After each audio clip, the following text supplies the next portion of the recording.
උඹලටම ගැලපෙන ටොප් බඩු දෙකක් ඉන්න උඹලා ගාව. උදේගම්මන් පිළයි විමල් වීරවංශයි. අම්මඩ සිරි උපවාසයේ පියා. බඩුම තමයි. දැන් අර අලුත් එකෙකුත් එනවා සෙට් වෙනවා හිමීට එයත් හේතු වෙනවා දැන් දිලිත් ජයවීර. එයත් හිමීට කිට්ටු වෙනවා දැන් සීන් එකට. අට්ටාලා ගානේ යරෙහි මෙහෙයි රිංගගෙන මිනිස්සු රවට්ටන්නද බං මේ? උඹලා රැවටෙන්නේ.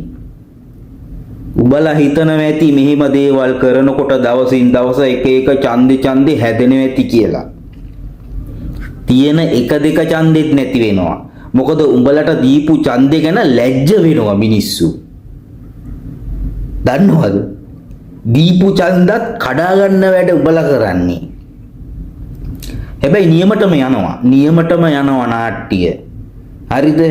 උඹලත් ගාන්ට දිලිත්තු තියාගෙන ඉන්නවා. දිලිතුත් ගාන්ට උඹලට හේතුව දාන් ඉන්නවා. ඌ හිතන්නේ උට එන ප්‍රසිද්ධියක් ලැබිලා මිනිස්සු ඌ ගැන ලොකු අනේ භක්තියක් ඇති වෙලා ඌට ඡන්දයක් දීලා එහෙම කැම්පේන් එකක් කරලා පිස්සුද බං? උඹලා නාට්‍ය කරනවා වේදිකාවල නැගලා දිලිත් වෙනවා මාධ්‍ය අනුග්‍රහය දක්වන්න. ඔන්න කතන්දරේ. ඔන්න උගේ මීඩියා එක. ඔය ඕකුන්ගේ නාලිකාවල රෑ 7 ඉඳලා 7:00 වෙනකම් පෙන්වන්නේ උඹලගේ බයිනාට්ටියක්. එහෙම නැතුව නිවුස් නෙමෙයි. ඒකටද බං නිවුස් කියන්නේ? ඕවල වැඩ කරන මාධ්‍යවේදියෝ පව් බං.